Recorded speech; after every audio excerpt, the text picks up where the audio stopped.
Good evening, ladies and gentlemen, and welcome to a new race. It's race 3 of the first FAI Virtual World Gliding Championship 2024 here today in Romania. I'm today with Jean-David, that you know. Good evening, Good evening, Antoine. good evening, Jean-David. And we have a great guest from Romania, Aline Simeon. Good evening, Aline.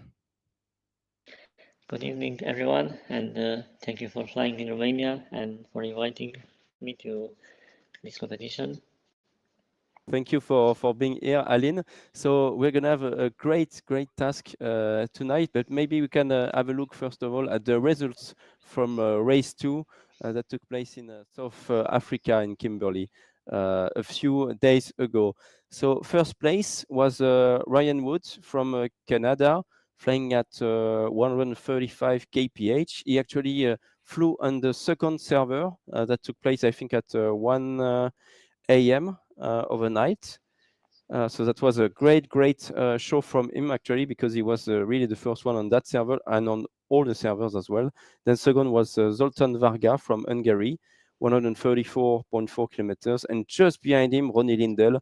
We really remember that really close finish and arrival that we've seen in South Africa. It was absolutely crazy. This finish with Jeroen Jenen as well and Philippe Plata. We were thinking that Philippe would win, but Zoltan and Ronnie took some more risk on the finish glide, and it paid off. So they made a really good flight. So all of them, the three of them, Ryan, Zoltan, and Ronnie, are qualified to the Pro Championship. Here is the results table that you can see. So the three first pilots of each race of the qualifiers qualify to the Pro Championship, and then we will get 6 races of the best 20 pilots from those races before going to Karlsruhe in Germany for the World Final in November 2024. So still quite some races to go before the end of this event. And today we are super happy to be in Europe.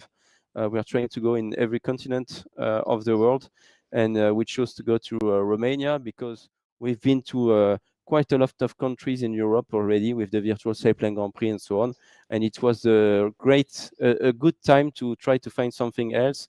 We were looking for something either in the Baltics or in the Nordic countries or Eastern countries. And in the end, Romania looks super great, an amazing landscape for the pilots. And not a lot of pilots know about Romania a lot. So maybe first of all, Aline, you can present yourself, and then we will talk about your country. So tell us, when did you started flying glider? So you're flying in the national team of Romania, right? Yeah, so this year I will have about 10 years of flying in Romania, especially. Uh, since 2017, I'm in the national team, flying LS4 and Ostafov gliders. I'm flying in Romania, especially in the mountain area where we all enjoy to fly there. And also we use our southern part of Romania, which we used to call it something like Namibia, because we have a lot of great cumulus bases and great flights there. So enjoy to fly in wave. We managed to make a lot of flights with more than 1,000 kilometer in wave especially. That's quite awesome. I think there are indeed amazing conditions in Romania. And what are the classical, typical conditions that you meet in Romania? Is it often northern winds, southern winds blowing on the mountains there, or how is it working in those chains? Yeah, usually we have some northwest winds in the central and northwest part of Romania, uh, somehow before the Carpathians. The southern part of Romania, we have uh, slowly south wind, which is mostly not that humid like the air mass, which is on the northern part of the Carpathians. Okay. And this is why in the northwest part of Romania, we usually fly just in southern part, we just fly on the flat. Okay, great. Thanks a lot, Aline. Maybe we can have a look at the race for today, Jean-David. What do we expect for today? What's the task of the day? Yeah, so the task of the day is located, as he said, in the southern part of the Carpathians Mountains, like you can see here. So we are flying approximately in the middle of Romania. And the task for tonight will be designed like that, around the mountains. So the first leg is a leg length of, so we are starting, yeah, right now where the pilots are. We are going to the southeast for 64 kilometers, crossing the mountains. Then we go back into the northeast to Codlia for 63 kilometers. Then we go next to Brasov and we go to Busteni for 32 kilometers. Then we go back to the southwest to Chimplung for 42 kilometers. And then we are going to a reporting point just before the arrival. We have a leg length of 42 kilometers, and then the arrival on Piatra Crani for 6 kilometers, and we will land right there. Great, thank you, Jean-David. So, what's the task length again? So the task length is 249 kilometers. And tonight about the different rules that we have. This is uh, a Grand Prix start, Yeah, regatta start, sorry, yeah. with a maximum altitude of 2,000 meters and a maximum speed of 170 kilometers per hour. And the final arrival is at 700 meters from the sea level. We expect wind from the southwest, about 17 kilometers. Okay, good. And so we have first an airborne start, Yeah, and they need to be below which altitude for the start, you said? 2,000 meters. Yeah, Okay, 2000 meters and 700 meters for the minimum safe arrival altitude exactly. at the airfield. Great. Let's jump into Condor to have a 3D view of what's going on. We expect the race to start within 10 minutes, probably in about 8 minutes from now.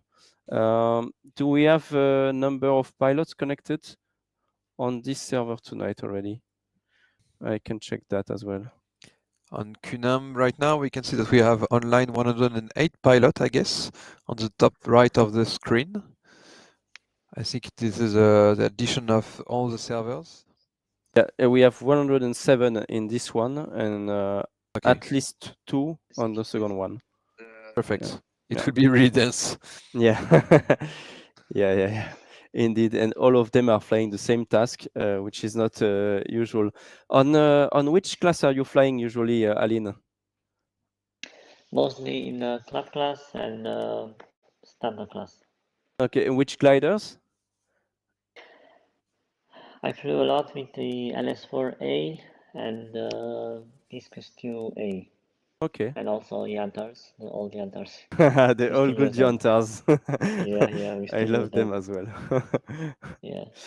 And in terms of thermals, what's the average thermals that you get usually? Do you have often very strong ones, or is it kind of much more calm than maybe in Central Europe? Because I know you flew to the FCC in Slovenia and to Slovakia and to other countries as well in Europe. So what's the main difference, do you think, in weather conditions in Romania compared to the other parts of Europe? It depends about the period of the year. Yeah. Especially, we have about 2 times in Romania. The first part of the year, especially April or even May, is to fly in the northwest part of Romania, especially in the mountains. And for the southern part, the Namibian part, is perfect to fly in August because we have cloud base is like 3,000 meters AGL and climb climbs up to 5 meters per second. Okay. So probably something like what you can see in Poland in summer, probably. But even Yeah, better, maybe. yeah, and maybe something like in Hungary, Okay, also on the flat. Yeah, we can compare with Hungary on those times. But we have somehow like a narrow gate for the flat okay, good climate. okay, cool. Cool. So today we are flying 15-meter class, and we can see the gliders already that are circling, getting the first few thermals around the airfield, just close to the start line. And I think they're trying to figure out what are the conditions of the day because they joined 35 minutes ago already, the pilots. They joined airborne. It was an airborne start, meaning that they didn't have to take off by winch or by aerotow. So they are already in the air. The aircraft is fully ready to fly, and they can discover for 40 minutes the weather conditions before the race actually starts. So that's a good thing. We can see the airfield right there. Thank you, Yeah, the Timothée. airfield of Sibiu. So the landscape actually is really, really great. I flown it just a few minutes yesterday, and yes, the images on the ground are really, really great. We will enjoy this tonight. Yeah, the landscape was made by one of my friend, also guiding pilot from Cluj-Napoca, one of the biggest city in Romania, and we managed to flew a lot of wonderful flights also in Condor. Great. That's super great. And it's good to see local pilots working on Condor to achieve that and to have landscape of their own country and so on. And we actually selected Romania as well for that because the landscape was really very high quality to us, and there are as well trees and so on. So we saw that it was well built, and we were super happy to see that. And we were like, okay, let's go there because it looks great. I think no one really knows that. Do you know if there has ever been a European gliding championship or world championship at some point in history in Romania? I don't think so, but I'm not sure. So I'm asking. There was just a Grand Prix back in 2011 at Okay, Brasov, somehow in the center of the country. The task is near Brasov today, and they managed to fly something, but I don't remember a lot about that Grand Prix. okay, But besides that competition, there were only aerobatic competition. No, okay. Okay. So we need to have another event there soon. yeah, we have to find a solution also because we have a lot of airspaces and Yeah. there will be interesting. But yeah, Okay. And do you know which airlines are flying in Romania? I think Wizz Air and Wizz Air, Ryanair, EasyJet, okay. And Lufthansa. are there a lot of airfield in Romania with those aircraft that are blocking the airspace? Yeah, we have about 5 or 6 big airports in Romania. There is also this one near Sibiu, which is kind of a big airport. Biggest problem is that we have TME, which somehow it's almost all the Transylvania or the center of the country, and it's somehow pretty difficult to fly in those airspaces. Okay. Okay. Interesting. Yeah. Interesting. So yeah, we need to figure out a solution to have Grand Prix or other gliding championships back in Romania. That's cool. I hope that today will help a bit so that people discover a bit more your country. Really looking forward to the start of the race in a few seconds or minutes. Do we have the exact time, Jean David? Yeah, 1 minute. Okay, 1 minute from now Okay. we'll have the start of race 3.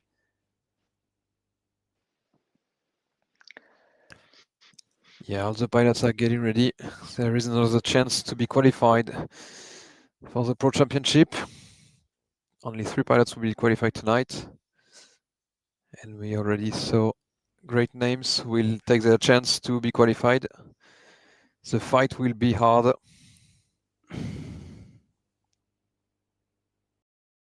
For sure. I don't know if, yeah, I see JJJ now. So I was wondering if Jeroen was here once again to try to qualify to the event, because the Belgian pilot almost qualified twice already. So he's quite close. Okay, I can see everyone joining the start line. It will start in just a few seconds from now.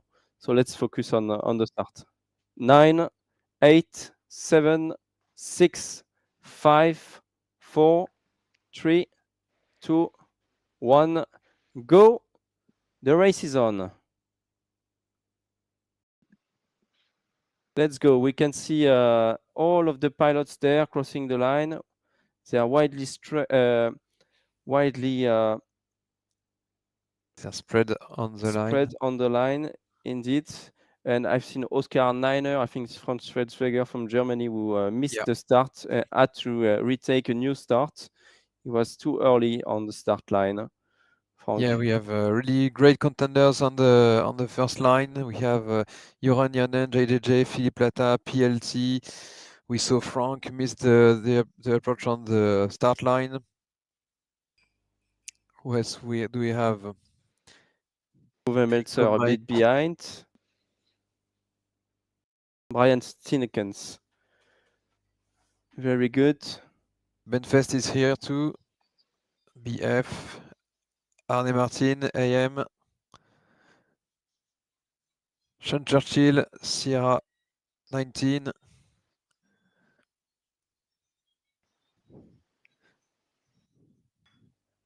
And this is it, the race is on.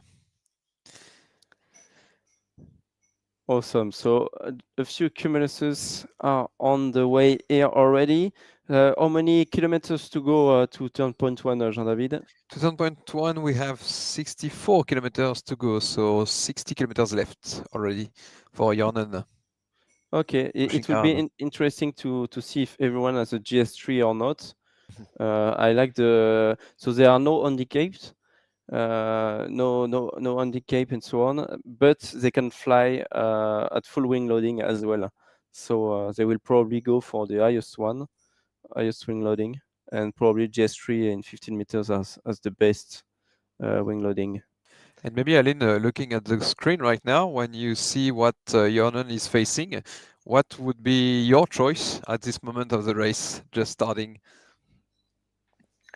My choice will be to climb as high as I can before the mountains, because on the southern part of the mountains the gradient is pretty low.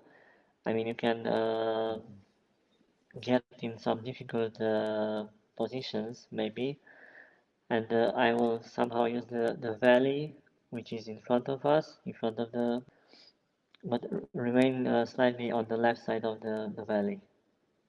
Okay, so the north side of the mountains is much better usually than the south side. Okay. Yeah, the northern part is much easier also to slide, because you can escape in any time Okay. in the valley. The part is a little bit difficult. Okay, it's more flat on the south part, and okay. Yes. But usually you'll find good conditions in those mountains, and you'll have high cloud bases like today, so it can be easier too. Okay, great. I think they are looking for one thermal before going into the mountains. Yeah. They were looking for some clouds. Yeah, right there. So some of them tried to stop already, but it's difficult to stop when you have 100 gliders like this. The first thermal is really important, and you're like, okay, should I stop now or follow the others? You know that at least one of them will never stop and go to the outlanding fields. So you need to be able in your mind to say, okay, now it's time to stop, maybe, and to take a medium thermal that will at least keep me safe and high enough to be able to continue the flight. And on the right, we have Stewart and Scholl and Jarmo Karjalainen and Bravo Sierra 3, who are Yeah. going down the valley, trying to escape, trying something else. Maybe, just as you said, use the valley to go straight on the southern part of the mountains. Wow. Looks like there is a good one here. Maybe we will see. It's gonna be very tricky to get in that one. Maybe a bit too dangerous because you can lose everything here already. Hoping that it's gonna be good for all of them. Very impressive thermal. Thomas Meyer was like, maybe it's too dangerous here. I'm gonna continue and try to get Yeah, something I'm else. sure. Let's get Oh, back to the interesting. thermal, maybe, Timothée, to have a look at how it's going on inside the thermal air. Thank you. Let's do a close up to check if people are staying or leaving. Most of them seem to leave. They do 1, 2, 3 turns and they leave. Looks like this. I've seen PAT in it.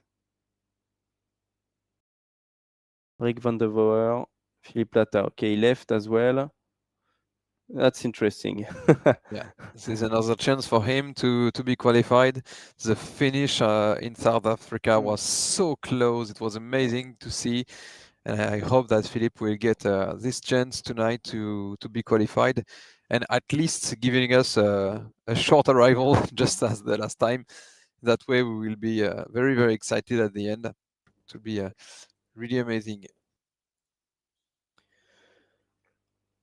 So we are live on Facebook, Twitch, and YouTube. If you have any questions or want to say hi, please jump to the chat and have a few words or ask your questions there, and we will try to answer. I've seen already something on YouTube with Lucid Dream saying will be possible to get some onboards mixed in now and then. So as you may know, the onboards from Spectate, from Condor, are not well compensated. It's kind of a mixed 2D view and 3D view.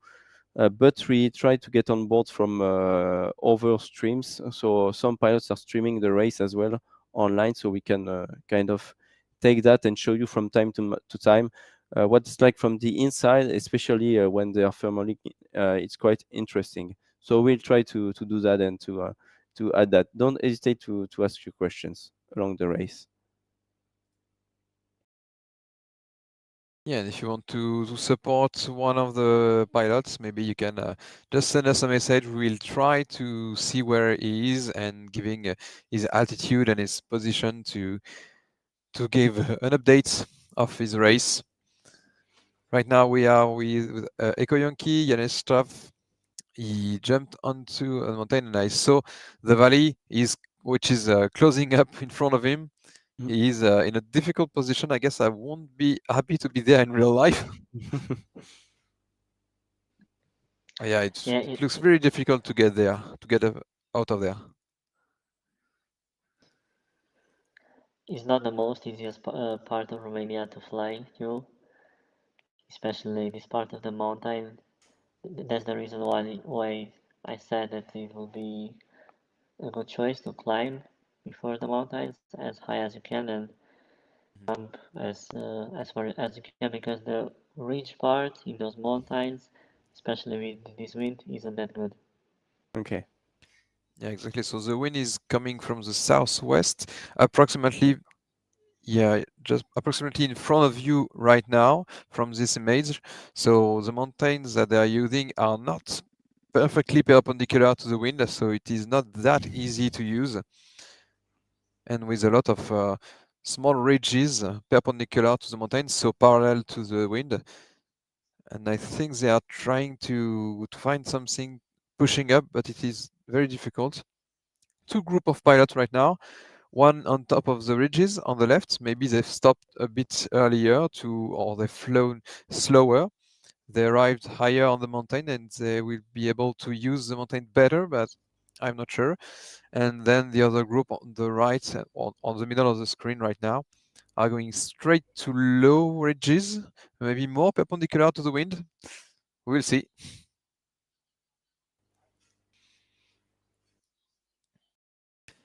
And already 25 kilometers flown for Yannis. There is 40 kilometers to go to the turn point 1 that we see on the back of the screen. Jan and Jenen, the Belgian pilots. So I will be able to give you the rankings of Jonan on the first two races. So Jonan was ranked 6th in the first race, and then he ranked 4 on the second race.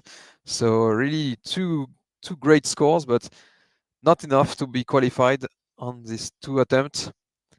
Maybe tonight he is in a better position, in a better form to perform.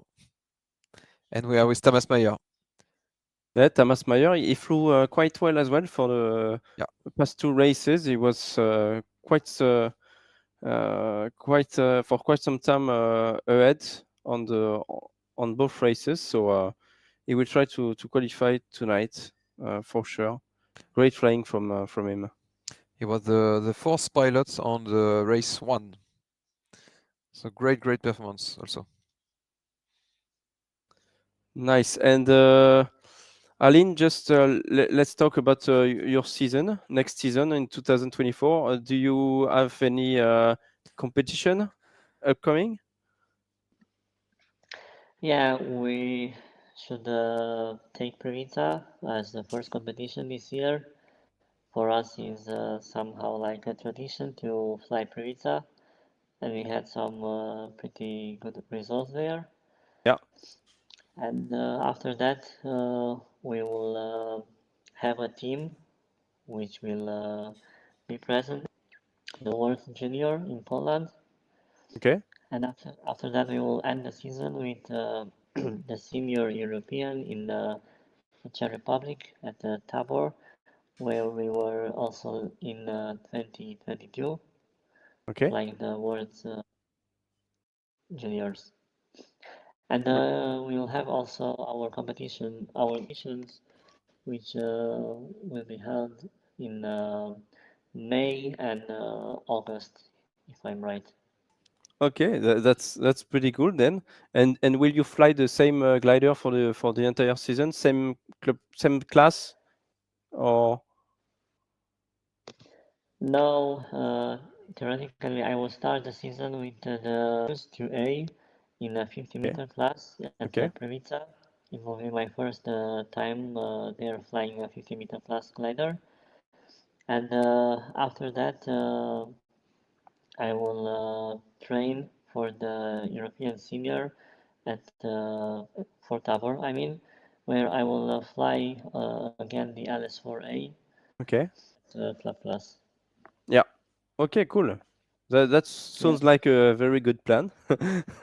So that's great. So you ended up on the third place last year in Privitza, right? Yeah, it was my best result. Yes. That's a pretty good results indeed. So Yeah. for those who don't know, in Privida there is the FCC, which is really a main and major event in the gliding world.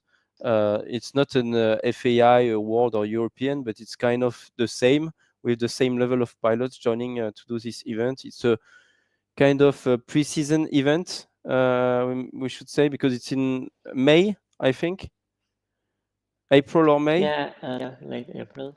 Yeah, late April. So yeah, it's the beginning of the season and a must go for quite a lot of very good pilots. So we will for sure follow the results of the FCC this year as well, and hopefully we'll find you at a good spot in your first 15-meter class competition. That's good. So I hope that. Thank you very much. Let's Yeah, maybe. yeah, go ahead. Sorry. I just wanted to say that maybe if you will think about the European competition in Romania, we can use the southern part of Romania because there the airspaces are more easier to take to fly there. Okay. And is it more flatlands then? Yeah, yeah. I mean, from this position, if they will go south about 40 kilometers, Then they will have just flat lands until the border. okay. Okay, okay. That's cool. Maybe we will have a look at that when we see the 2D view in a few minutes. Uh, or maybe we can do that now and look at where are everyone now as well with all the groups. So maybe you can zoom out a bit, Timothée, so that we can see again the mountains and what Romania looks like. So we have Bucharesti there. Okay, yeah, I see Belgrade, Sarajevo, yeah, Sarajevo, Budapest. We have the borders going from Constanta, Bucharesti, Yeah, and we come back to the north. So that's quite nice. And yeah, and then you have Moldavia just above, and so on. Exactly. yeah. Also, Quite cool. Moldavia, Yeah, the southern part of to Romania. the right. Okay, Yeah, awesome. So just south, so west of Bucharesti and south of those mountains, we could have maybe a good spot for gliding competitions. yeah. We can try. Okay, great. Great, great. Thank you. Thank you. Well noted. Jean-David, where are we now? Where are the pilots flying? And do we have actually a few groups or are they kind of all flying together? Now we have multiple groups. So yes, we are on the first leg of the third qualifiers of the first FAI Virtual World Gliding Championship. We are in the middle of the leg, and we can see that the pilots are trying to find the best way to the first turn point, managing the mountains, the ceiling, and the ground, everything. So they, as we can see on the earlier on the sled, they managed to find different paths, but they grouped all together at one point, which is quite low, I have to say. And they found the thermal right here, quite good, about 2 to 4 meters per second. And they climbed up to be a bit safer than they were just a few minutes ago. And we have about 30 kilometers to go to turn point 1. And we will see. Some pilots are quite high on the mountain. We can see that A33 is on top, but he's not going faster than the others. So we will see if it is a great option to follow the mountains, but you will be downwind from this task. So will be with what will be the best strategy to go to turn point 1. Actually, the turn point 1 is away from the mountain, so maybe it's time to think about thermal and flying like flatlands because the mountains are not so high. But the average altitude right now for the first pilots is quite close to the ground. We Yeah. will see. Yeah, we will see. We see some of them flying at 2,700 meters. I think it's Josh Meyers in Fox One, pilot from the US, because he wants to fly. I know he wants to fly at the European time on the European server, because there are 3 servers actually for this race. Uh, right now, you're watching the main one where most of the Europeans are flying, and then we have one at 1 a.m. for the Asian or American pilots who want to fly, and Asia Oceania is like at 11 a.m. the next day, tomorrow. And yeah, maybe I see Sebastian asking on the chat on Twitch who's gonna win the race. Maybe you want to bet right now already? I'm not sure we want to bet right now. I don't see someone in front. I see Ben Fest. Is that correct? Yeah. BF right there. So that's probably him. Yeah, welcome back, Ben. He needs to qualify. I think that's his first race, if I'm correct. I think we didn't see him, Jean-David, for the first two races. I will check that. Ah, yeah, yeah. He disconnected at least on one of them. That's correct. It didn't And score anything, but it is just disconnect. Yeah. so just so you know, Aline, so we are flying the race 3 of the qualifiers. So it's the first FAI Virtual World Gliding Championship, and basically there are 6 races in those qualifiers, and anyone can race. So it's free for all and so on. Everyone joins, and what we made, instead of doing overall scoring with the total of the 6 races, we were like, okay, we're gonna just go for one-shot races where only the top 3 of each race qualifies to the next stage. Meaning that with 6 races, we have 18 pilots who qualify. Plus, we invited the Norwegian pilot Arne Martin Gutler, who won the second FAI Virtual Sailplane Grand Prix, because we don't know yet what's going to happen with the virtual sailplane Grand Prix. Probably we'll have other finals, but we cannot guarantee anything so far. So he's invited for that, and the last pilot, 20th pilot, will be the best fourth performance, actually, the best one that we see here. Best pilot, or at least the one that deserved this the most. If we had to give the place to someone today, it will probably be Jeroen Jenen from Belgium, who was really close on both races so far on the first two races. That's it. And then we jump to the Pro Championship. So with those 20 pilots, and we will still have against 6 races, and then only the top 3 qualifies to the World Final. And that will be a live stage event in Karlsruhe at the Interglide in Germany in November 2024 at the end of the year. So we will be there with FAI Virtual Gliding, with the Sailplane Grand Prix as well, and with a lot of manufacturers. I know they announced Junkers, Schempp, Steicher already coming to the Interglide. So there will be the entire gliding community basically. And we will do a live stage event with all the guys right there. So it will be pretty cool to watch, and to comment as well on the weekend of the 10th and 11th of November. That's it. So today, so actually, what I wanted to say is that you can miss a race like Benfest or 2 races, and then you can join one of the remaining races and still try to make it to the podium on one of those days to be able to qualify to the next stage. So the more you fly, the more chances you have to make it to the top. But you can just come for the last race and qualify, so you can get a chance. Yeah, maybe okay, maybe why I will not? stop. I will not Yeah. do commentating, and I will go to the last one to try. Yeah, Anyway, let's get back. Let's get back to it. The pilots are climbing. Do you know what's the name of this lake that they are overflying? Isn't it Vidraru Lake? yeah, Vindaloo Lake, yeah. A Great. very, very nice area to fly, but not the most easier because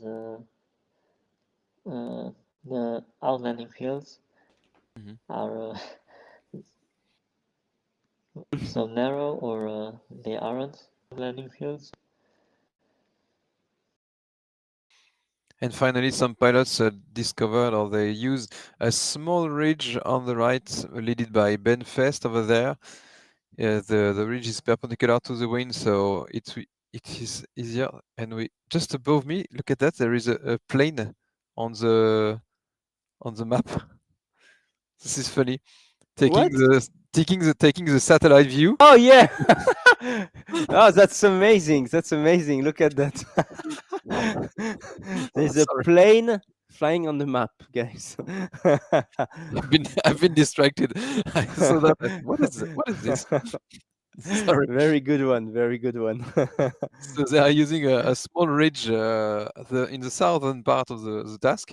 It is quite small, but it seems to be okay to fly to turn point 1. The turn point 1 is just a few kilometers away from our pilots, exactly, it is 8 kilometers to go for Benfest right now. Yeah. And I think they are high enough to go there. But after that, I would be really happy to have a bit more altitude to find other solutions, because here we are with Filou, and he's higher, so it will be easier to turn the turn points and then go back on the small ridges to turn point 2, just like Tim is showing us right now. We have plenty of cumuluses and ridges well aligned to go there. I think that's So what Filou did. I think if we remember right, on race one in China, in Yunnan, I think Filou was the first pilot to cross or to turn the turn point one of in China. I think he was the first one there. So well done if he's the first one again tonight in Romania for race three. So it's quite promising. But then you need to keep going and to push until the end to try to qualify to the next round. Congratulations, Filou. Echo Mike in the GS3, 1,500 meters, and is gonna turn point one in just a few seconds.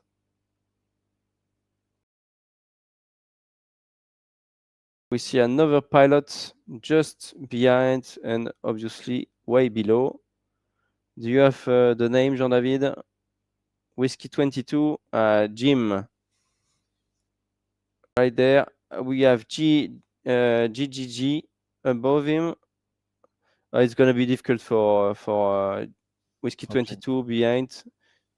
Vidas Sabeskis. That's going to be difficult. I think if you are below 1,400 meters, it's really difficult. I think Filou was not very high, but still okay. But those guys below, not going to be easy. There's a good Cumulus in front of Filou, I think, on that ridge. Yeah, for Whiskey 22, it is his first attempt to qualify. He didn't manage to race in China or in South Africa, so it is his first race tonight. Good luck. Good luck to climb a bit and to continue this race safely. Yeah, the ridge and the mountain they are all facing is well aligned with the wind. Maybe a small chance to gain some altitude to go to turn point 2. So to turn point 2, we have 63 kilometers to go, and approximately everything is the wind are pushing them to the turn point. So it will be should be easier, but the ground is rising, so they need to climb to go there and to go across the mountain.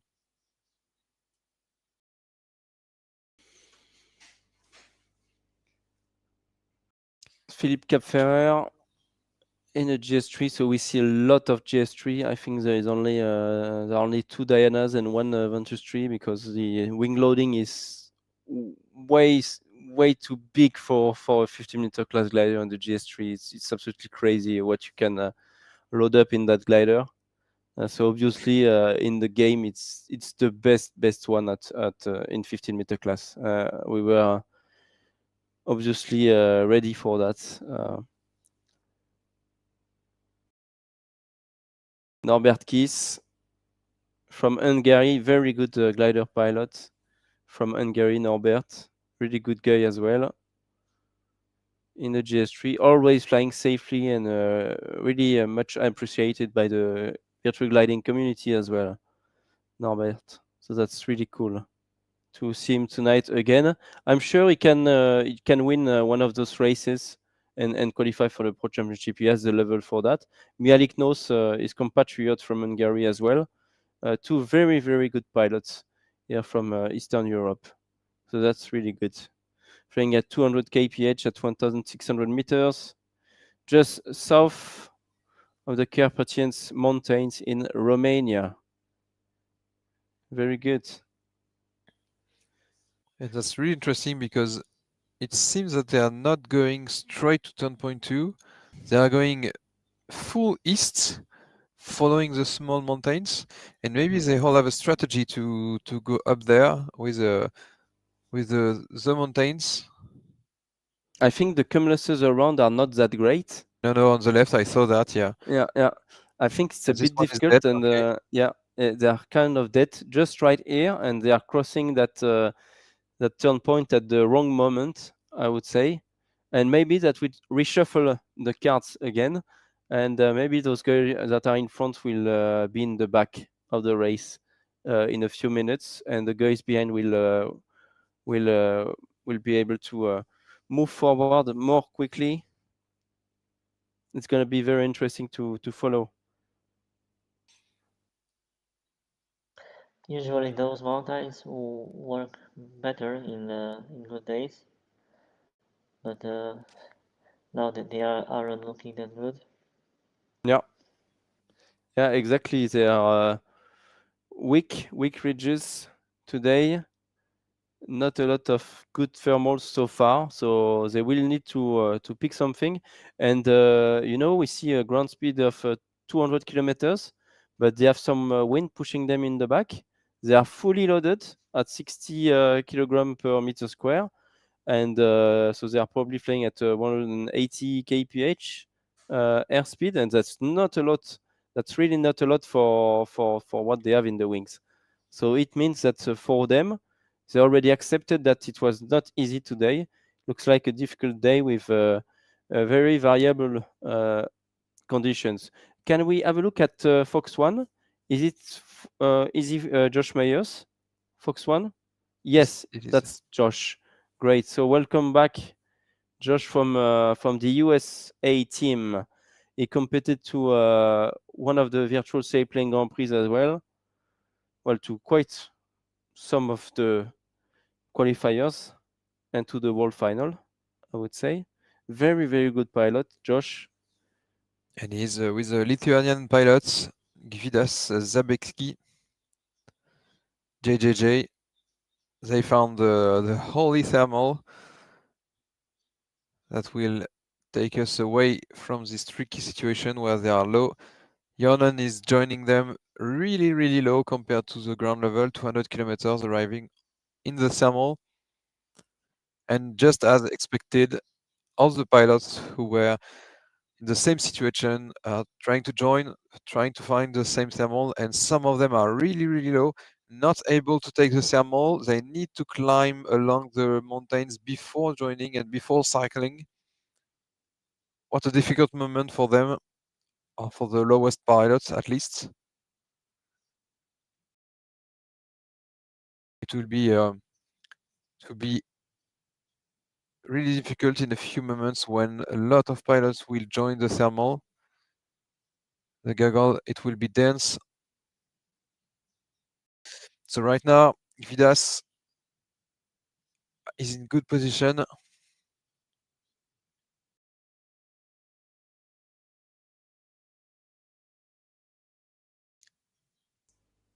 Can we have a look at Tango Tango? So I confirm that it should be Team Bayens here. Indeed, team from Belgium. So I've seen on Twitch chat Neijin PvP saying go Jeroen and go team in Tango Tango Team Bayens. So both pilots from Belgium. So he's got some supporters on the chat. Thank you for commenting and being here. We have Captain Pana, go Team Sweden. So I'm thinking about Ronnie Lindell and his compatriot as well tonight in Romania. Great. Thank you for being here, guys. and we have also Julien Lietard on YouTube who say just hello. Julien is a well-known viewer from us. Yeah, He's here quite often, and Captain Pana also. I've already heard that name. they are not Good evening, missing guys. any race. Yeah. Enjoy the moment, enjoy the evening with us, and everyone else. Just please feel free to send us a message. Who you are supporting? What country do you support? What pilot do you support? Send us a message to have news about the race. So while the pilots are trying to climb and get a good thermal air, maybe Aline, you can tell us more about the Romanian gliding team and how it works. I mean, how do you prepare for the competitions? Do you have uh, a main airfield where you all join together to train together, or how does it work in Romania? Do you have a coach who is coaching you and so on? How does it work to get selected in the team and so on? Yeah, so basically we have two airfields where we are flying mostly. One is almost in this competition area in Brasov at about 50 kilometers from this thermal. And the second one is almost near the takeoff point, a little bit to the west, about 50 kilometers at Deva. There we can fly a lot because we can reach all the mountains in a short time.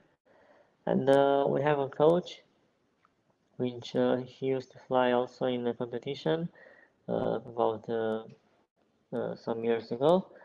And we are training a lot when we have the good weather. And we also try to fly as much as we can as a team to grow the level for competitions.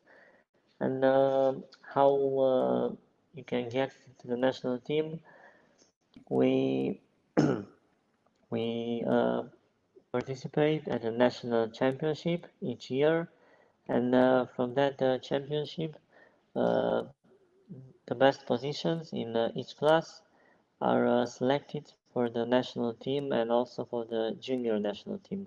So that's a And after that, mathematical selection basically. You need to be, for example, in the top three to be selected in the class.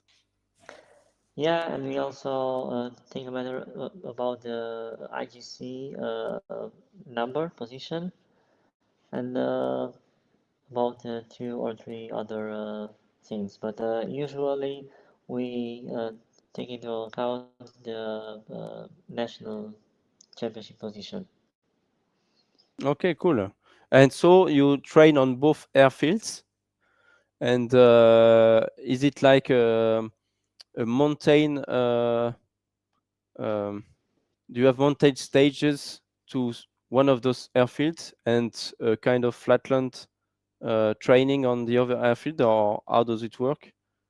Maybe we can go to see on We the 2D view. usually, yeah, we usually use both of the airfields just for mountain flying.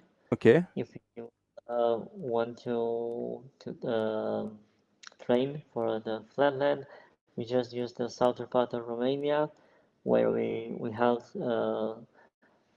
all of the nationals okay.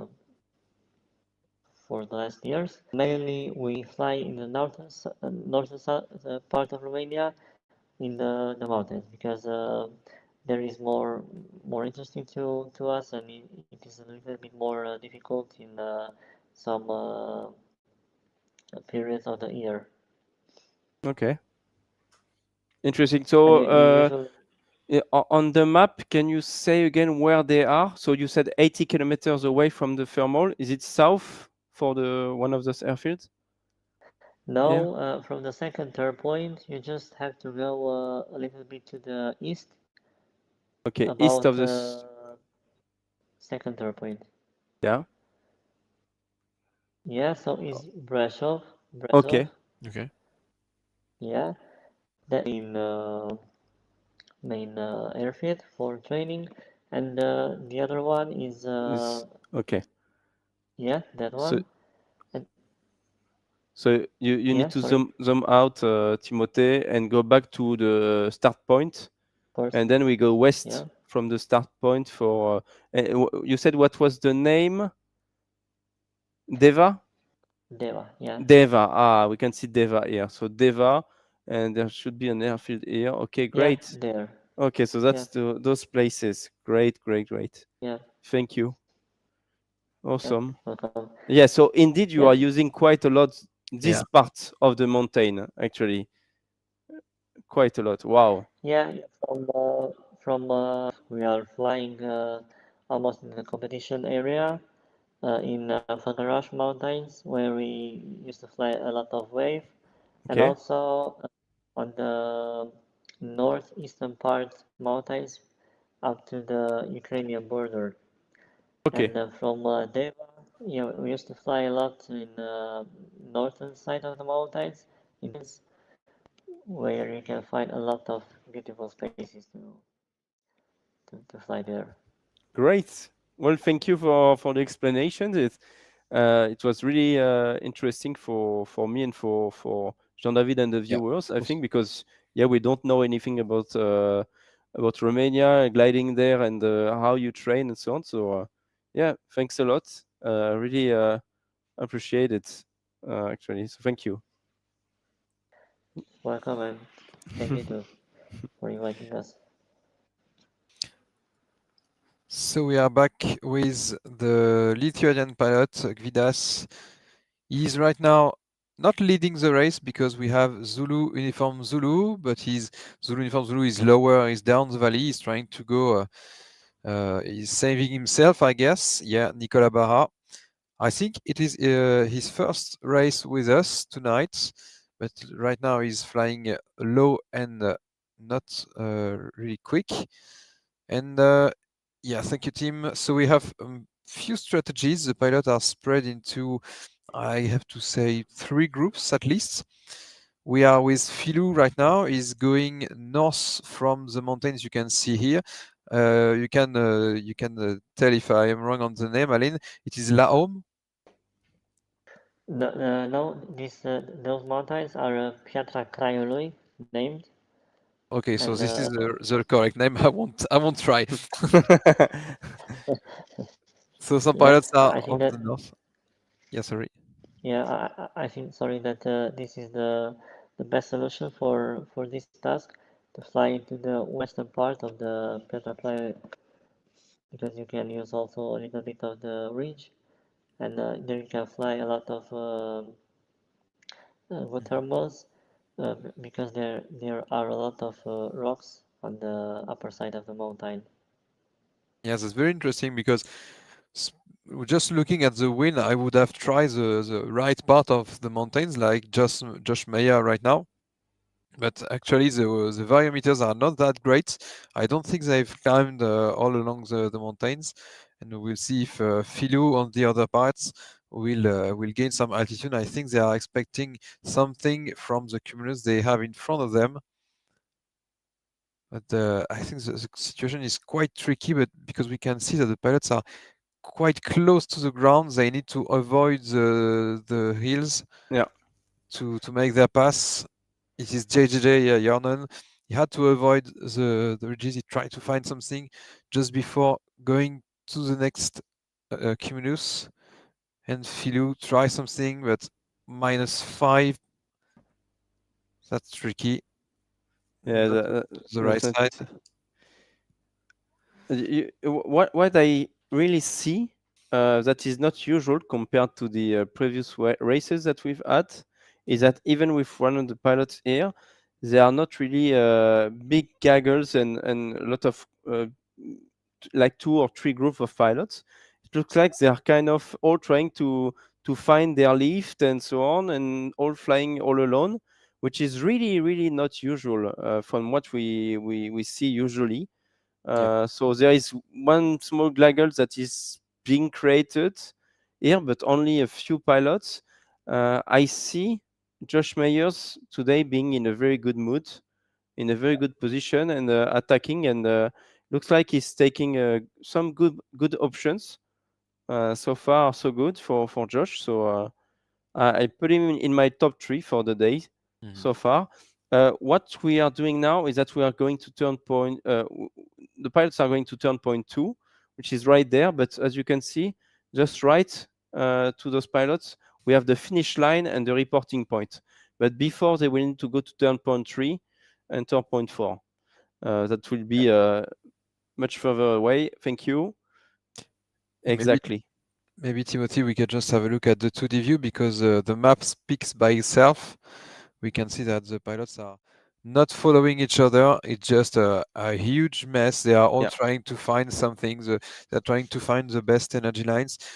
I don't know if it's because they don't know the landscape properly, so they do not know what is the best. That's possible. That's a big possibility. Yeah, because on Arc Alpin, so on the Alps and on really well-known maps, I think the pilots have spent so much hours discovering each rock of the landscape that they know where to go and what are the best energy lines compared to the ground, etc. And each landscape have a specific behavior. So maybe tonight they do not know, they didn't they discovered the task just 1 hour or two, no, just Yeah, yeah, 3 hours, 2 hours before, 2 hours before the start. and yeah, before the server opened, and then they had a 40-minute try in live, and then so 2 hours and 40 minutes to get to know. So But the I mean, we announced that we would race in Romania last week already, and they got the information last week, so they could train yeah, on the landscape, but probably not everyone has done that. But that's really funny because yeah, as you said, yeah, most landscape that we are using, a lot of pilots have used it indeed, but not this one. I mean, Yunnan, China was one of the most used landscape in Asia. We never went to China. Not a lot of pilots flew in China, but it was one of the most used landscape because it's really, really pleasant to fly there. The landscape is really great, and it's not at all what we are used to see in Europe. So it was really cool to go there. And right, here in Romania, I think not a lot of people flew there already in Condor. So the landscape is amazing. There are a lot of things to do, but I think just no one knows that we can go there because we have Arc Alpin, and it's so easy to fly in the Alps in Condor. And I think no one was like, okay, we're gonna discover this. And it's really a super good opportunity for the pilots to discover the area tonight and Romania, because we can do a lot of great races, I believe, in this country. So I really hope that all of these pilots will discover it and use the landscape afterwards to do a lot of races on it. It's super cool. Let's get back in the race. We have Witold Rozak from Poland, one of the very best pilots in the world in Condor, um, oh in the yeah, Condor community for years. He's been the first Vice World Champion, so second place in 2021 in Saint-Auban. So a very good pilot, leading the Polish gang, yeah, as we call them. We've had 5 Polish pilots who qualified to the virtual world gliding World Sailplane Grand Prix final last year. So it was absolutely crazy to have 5 of them among the 20 best pilots of the world, and they managed to do a really awesome event with amazing races. So they perform super well, and he's done a really good job in Poland to bring the community with him. Zbigniew Kos as well. He flew the world final last year. Very good Polish pilot. We have 57, Sierra 19, PLT, yeah. It is Oscar Niner. So that's starting to be a very good group yeah, in yeah. front. The top contenders, yeah, right here. Yeah, very funny to see them all coming together, because they were all widely spread a few minutes ago. So looks like great minds alike, like we say.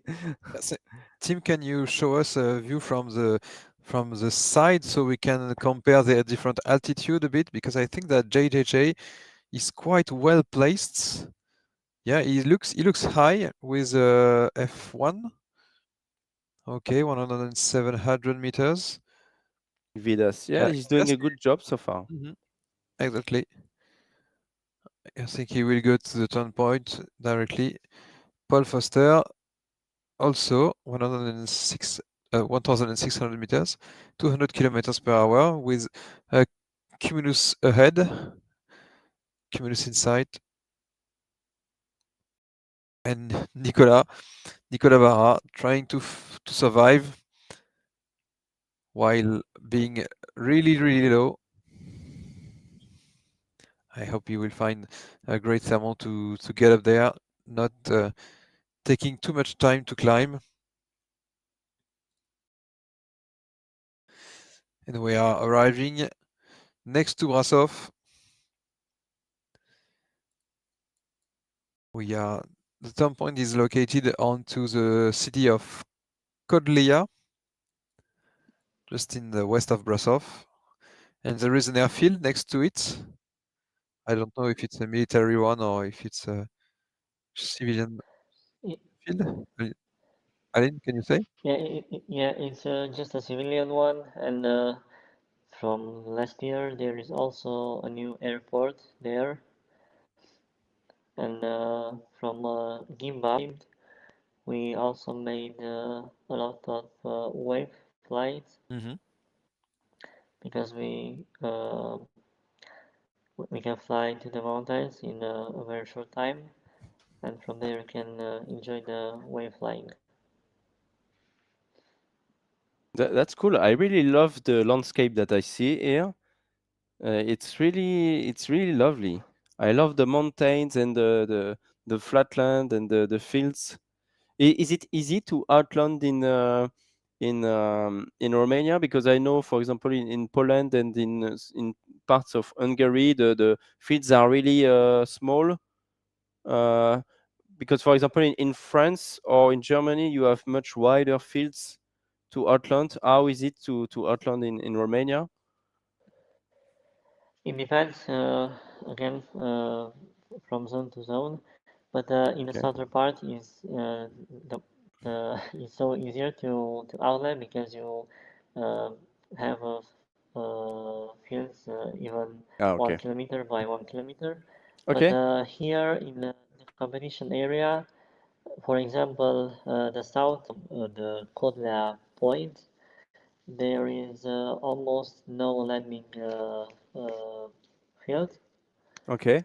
but on the valley where is GGJ now, you can use a lot of spots to outland, and you can find also a lot of short airfields there. Okay. And as you get further from the mountains, you'll find a lot of easier and wide outlanding fields. Okay. Great. So Gvidas Sabeski's turn point two was the first one. Josh Mayers from the USA is second there in the GS3. Well done. Congratulations. Congratulations, guys. Third place for Arthur Zuk from Poland. Really good pilot as well, Arthur. We can see the The airport airport here on just the left behind, indeed, civilian airport. of Brasov. Ralph Simker in Mike 3, and below we have some other pilots. Not easy. 1,400 meters for Ralph. Okay, and we see a big group, including 57, Yeah. Witold Rozak, Philippe Plata, climbing in a good thermal, I believe. Mhm. Very well alimented by some wind with the ridge and a nice cloud here. So I think a pretty good thermal to take, and looks like very stable one with Paul Foster as well. Really good. Maybe he's gonna leave now. I don't know. Yeah, it's very interesting because turning the turn point two right now, we are at the middle of this race. So we have 249 kilometers to go, and the turn point two is approximately the middle of the race.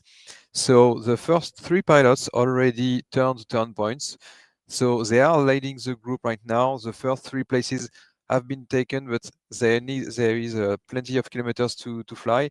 So this is a bit stressful for the one behind who takes the time to climb because they need to be careful not to wait too much to climb. It is they are making the pressure on in front of the group. So we will see what we will face in the few kilometers, but it is a good strategy, I guess, to stop right now and to climb Yeah. because the wind is pushing to the turn point two, and it can be the small amount of energy you need to win. Because, for example, in South Africa, we saw that the first and the second pilots just crossed the line in the same second. So the amount of energy difference is really, really small, and everything can make the difference in this type of race with 100 pilots connected. Thomas Meyer turns the turn point. he's going. Oh, and I think that Nicolas heard us. He heard that there is an airfield just in front of him. Maybe we'll Sorry, try to reach this one. you can try. Very funny if he's going for it. I think he's learning to fly task, and we've invited quite a well, anyone who wanted to join to at least try the this competition level to come and try to do those races, because we know they are not easy, but you need to start one Yeah. day, and those races are really good opportunities to start your virtual gliding career at least, and to try to improve from race to race. Yeah, we have to say it. The qualifiers are free, so you can just join us at any time. If you haven't participated for these first races, you can join us for the race of tomorrow or for the next ones. It's okay. You can join us on Condor Club. You register on it, you find our competition, and then you register to have all the informations, the server to log in, the tasks, the weather, the landscape to download, etc., etc. You can be the world champion, or it can be your first online content. It's okay. That's why this event is made for. So yeah, feel free to join us if you haven't fly competition on Condor, or if you are the top pilot of the world. They are a great pilot tonight, and even if you just join to enjoy and to see the top contenders flying, trying to catch them, to follow them, it will be really useful for your competition training, more than a lot of other events, I guess. So feel free to join us.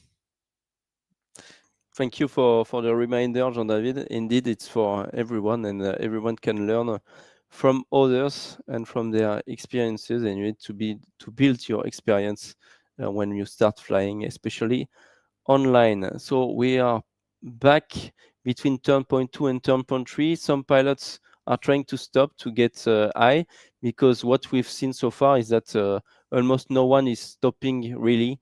They're just taking just a few more meters of energy with 1, 2, 3 turns in a few thermals, but no one is really stopping. And I think it's now the time to really calm down, climb and climb high, as high as they can, and continue to fly safely, because now it's going to be much more difficult to go to turn point 3. I see a lot of hills, but not a lot of outlanding fields after this valley. So they need to be careful with that, and to try to fly safe right now.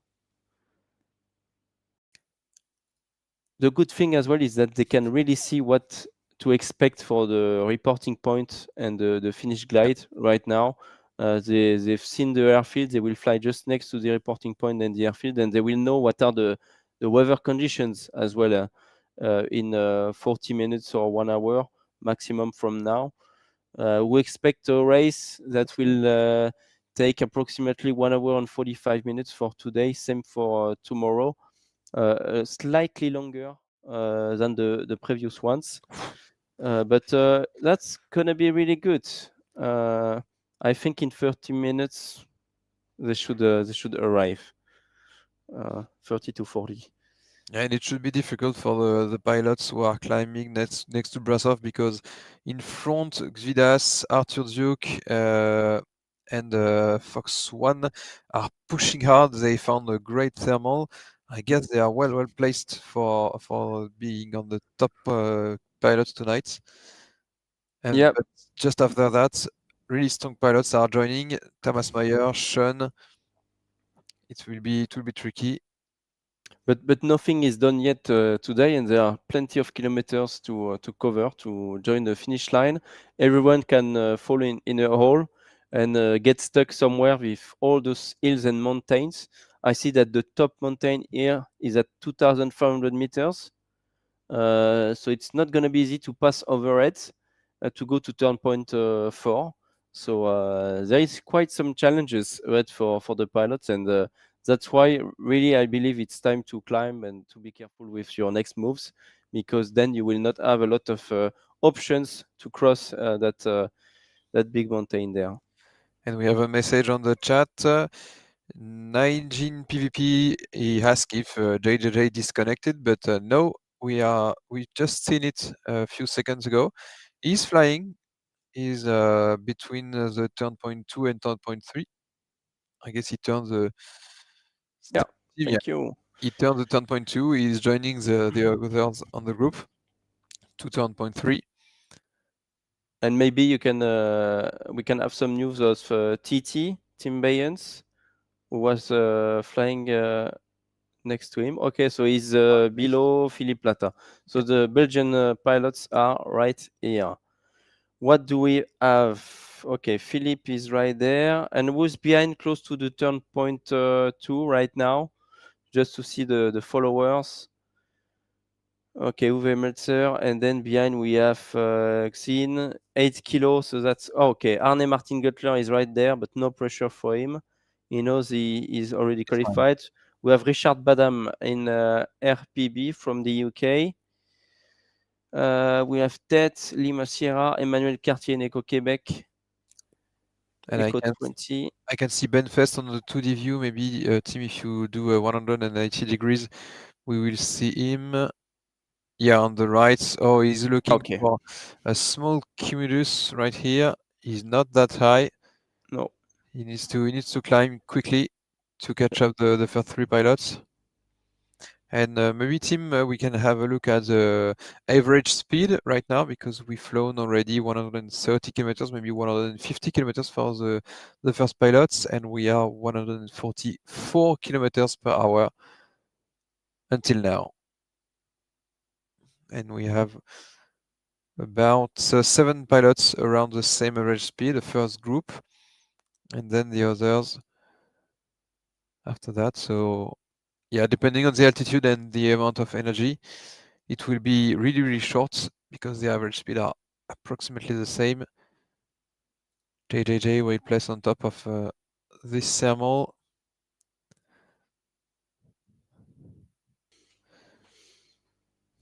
Maybe we can have the pilot's information to see the average speed, so the speed of climb. Average climb, yeah, average climb.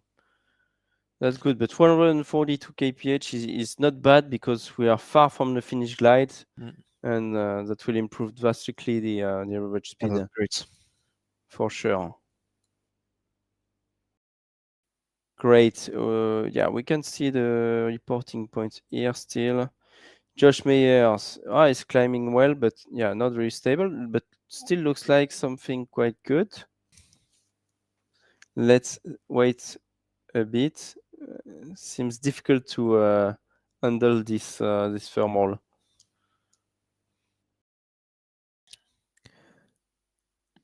Wow. Vidas left the thermal ahead. So, what do you think of those mountains, Aline, that we are seeing on the right side of this glider now? Yeah, on the right side we can see Buchage Mountains, where we used to fly a lot of waves to make our gain of height for the badges. And Oh, this valley is pretty difficult. You don't have a lot of fields to land, but if you manage to stay on the mountain sides, you can fly quite good there. But just to be careful with the outlanding fields because there are just a few. But after this turn point, I think that it will be the much difficult task Mm. because they will have to cross that high mountain in front of them, and also on the final flight they will have a little bit to maintain our their energy and their height for the final kilometers. okay. Great. Thank you, Aline, for this expertise for this eye from Romania, teaching us what it's like to fly there. Indeed, we don't see a lot of fields from turn point 2 to turn point 3 here. Looks quite difficult, but the mountain looks really good. I mean, the face of it looks quite cool to fly just next to it. Actually, I would love to try that. Looks really cool. You should try it, someone. We should definitely do something at some point and come and fly here. Yeah, Indeed, yeah, yeah. looks really cool. And for the wave, how high can you climb in that wave? Do you think? Usually we. Can you do 5,000 meters here of climb Oh to yeah, get the badges? easily, Yeah, easily. easily. Yeah, Ah, Easily. great. Okay, yeah. so that's a really good spot to do waves. Okay, Yeah, wow, usually we can climb easier at up to 8,000 meter. wow. The record in this area is about 11,000 meter, but other people try, yeah, 7,000, 8,000. I mean, Wow. I managed to climb up to 8,000 meter for my 5,000 K. Wow. Yeah. Wow. Wow. Wow. Wow. That's awesome. So yeah, so you should try it, Wow. definitely. It's much higher than what we can do in the Alps because Oh of the yeah. airspace restriction in the Alps and so on. There are way too many civilian aircraft and jetliners flying above 6,000 meters in the Alps, so it's almost impossible to fly above 6,000 meters in Europe, in the Western Europe. I mean, wow. Yeah, we are so lucky because yeah, especially in this area at the point we have a free airspace and we can climb up to uh, 30,000 feet or more if we can manage to climb. And in this occasion, we invite all the pilots, the European and the worldwide pilots to explore Romania and all the beautiful landscapes. Awesome. Awesome. We are turning turn point 3 now with Kvidas Sabeskis again leading the race 1,700 meters. So just next to this great mountain where we can get amazing waves up to 11 kilometers height. That's crazy. Josh Meyers from the USA again on the second place. So we have kind of a top three for the past 50, 60 kilometers from now with very good followers behind though. Well done, Josh, in his GS3. Arne Martin Göttler is catching the leading group, I would say. That's a big gaggle with almost 10 pilots here. But it looks very difficult to take the thermal. It is not well defined, and some of them are leaving, just taking a small amount of energy. And the next cumulus looks quite far away, a bit after the turn point. And JJJ didn't stop for now. Maybe it isn't that great. Really difficult situation because the mountain on the right is blocking them. Who will go out of this situation first? This will be very decisive for the end of the race. Looks tricky. Huh? Looks Yeah, super tricky for the pilots, and with the wind coming from the southwest, wow, if you- that's not gonna be easy to go to the other side. So I think they are, yeah, he is going for this cloud, and then he will try to cross from there. Looks like a good option to me. Well, not a bad one to do that. But you I see, hope. Yeah, if you stop before that turn point, maybe you are high enough to go there and try to cross the mountain already. Maybe not easy, but maybe you can do that. And now Vidas he needs to take a good and big detour to be able to climb again, and he's flying a few more kilometers. Yeah, you see, it's not easy there. The 2D map, Jean David. Where are we now? so the first pilot just turned the turn point 3. It is where JJJ and F1 are right now. And we can see that the pilots are spread along the third leg between Brasov and the third turn point. On this part, they followed approximately the same path. It should be much easier to define where to go. They just follow the track to this position. But right now, a lot of pilots are stuck into the next position of the turn point 3 because the mountain is blocking them to go to turn point 4, and they need to go over it. So future strategies, you can climb before crossing the mountain, or you can make a large detour like JJJ, going around by the south to go around the mountains. But maybe this decision will be hard. He may lose his first position right now because the detour is really large. Yeah. I think that the option of climbing and going through should be faster, but maybe it is tricky to find something because JJ didn't stop. The others behind are looks tricky to find to climb. Sorry. It doesn't look easy, but I think the pilots are expecting too much as well from the thermals. They are like, okay, I'm fully loaded and I want 4 meters per second. Yeah, but maybe today there is not 4 meters per second. So you need to accept that you're only going to get 2 or 2.5, and you just stop and you climb in that. Otherwise, you will lose time. And I think that's what's happening right now. We have some pilots that are calming down and saying, okay, and now we've been through maybe 10 thermals already. And we've seen that today we wouldn't have more than 2.5 or 3 meters per second. So we stop here and we're going to try to then cross this mountain to go to the next turn point quicker. Let's see what the future holds, as we say, and what will pay off at the end of the day between those pilots and the decision they just made. Fest is quite low, 1,700 meters here, and it will have 2 options: continue straight ahead to follow Vitol Rosak and Arne Martin, Josh Meyers, or turn to the left here to try to grab this thermal with the others. But maybe it will not be easy because it might not be high enough to get this thermal to be able to climb.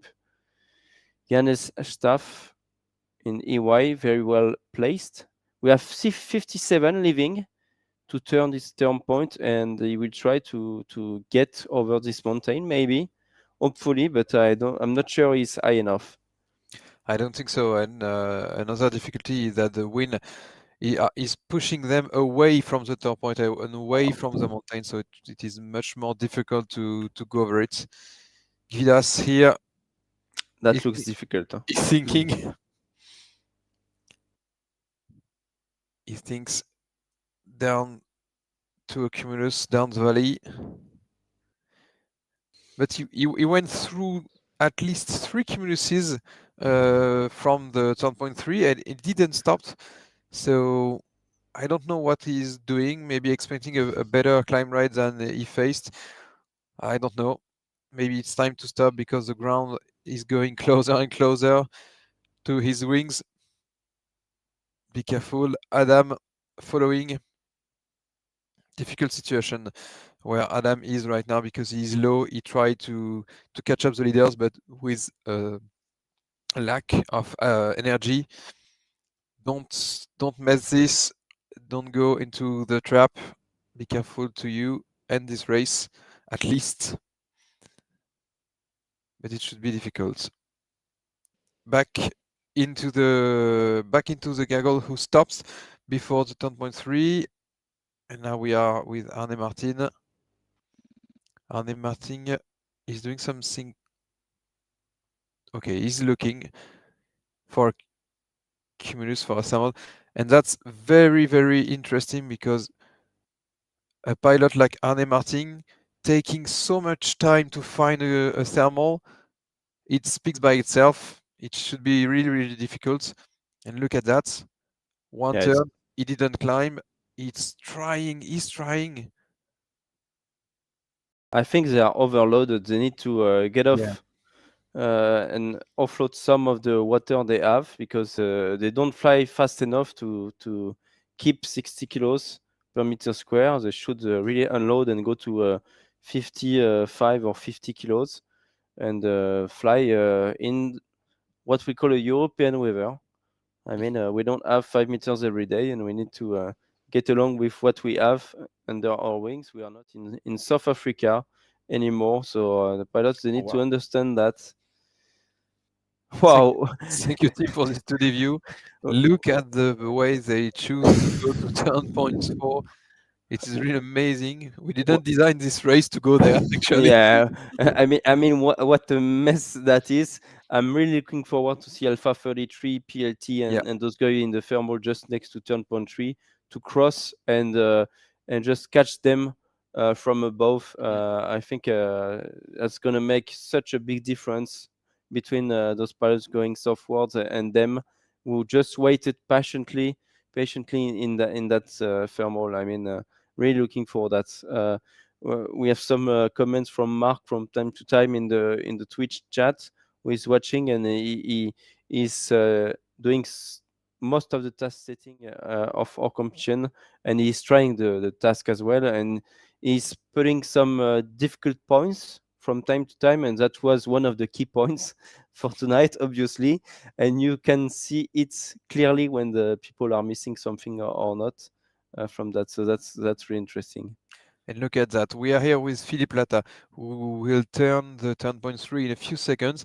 Maybe it will not be high enough to go above the mountains, but Henry Alpha Lima 1 may be the first pilot to do it. Aline, do you know if the mountains are quite flat after this ridge, or it's safe to go straight right now? Yeah, that's the main problem. They are pretty flat on the top, Aye, danger. and it do- that's the reason why we don't fly that low in this area, and Mhm. especially where the first gaggle is going more to the south, because as you know, a lot of forest zones, and there are no landing fields, and especially as Ekoyak is flying right now Yeah. uh, on the flat on the top of the mountains. He's struggling, but I don't think, but he has some energy. Maybe he can reach the other part of the mountain with some luck. Yeah, it looks very stressful because the mountain is rising and rising, is going high and higher. His speed is Yeah, going low. It would be Just so. just imagine if you can get Yeah, thermal air and climb at 3000. that, and that would be that would be something if we can make that. let's see. Yeah, okay, so Paul Foster just went above the mountain, but just a bit Yeah, lower. yeah, Great from position. another from Yeah, another point. he has Yeah, two cumulus in front of him. but yeah, if you can climb in the first one, then Mhm. it's safe to go Oh, yeah, to turn point 4, and that's gonna be much easier for him. Because those guys they are going southwards, okay, but they're just following the ridges and they don't take any thermal, so it's not easy at all so far. I'm really looking okay. forward to see what we This see. We is, have yeah, Philippe Plata is joining as well. Andre, the pilot from I think speed. it was from Ukraine, uh, he was there as well at the previous race and he flew really well. So that's cool to follow Philippe Plata. So 2200 meters, I think it's good. When they pass here at this altitude, it's quite okay. 140 kilometers per hour. Not that, not Yeah, that fast. yeah, yeah. That's Obviously, yeah. okay. Wow, Andre Oh, is really, really great. yeah, yeah. That's not easy. Huh? 2,200 meters here. Yeah, for sure. In real life, you are not super safe. Huh? You don't have a lot of options here for hot landings, so it's not easy. yeah, but you can manage a lot of wonderful views from flying that low.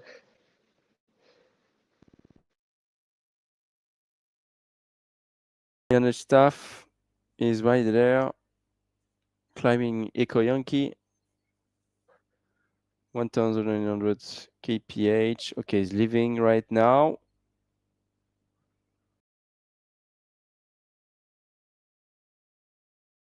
230 kph. Okay, going southwards. He's not going straight to the turn point, but probably trying to get those towards those two cumuluses that we see to the left. Alpha Lima 1 is pulling. I think he's taking a good lift, maybe. Yeah, So we can pulling see the again. down point on your Looks good. screen. It looks good here.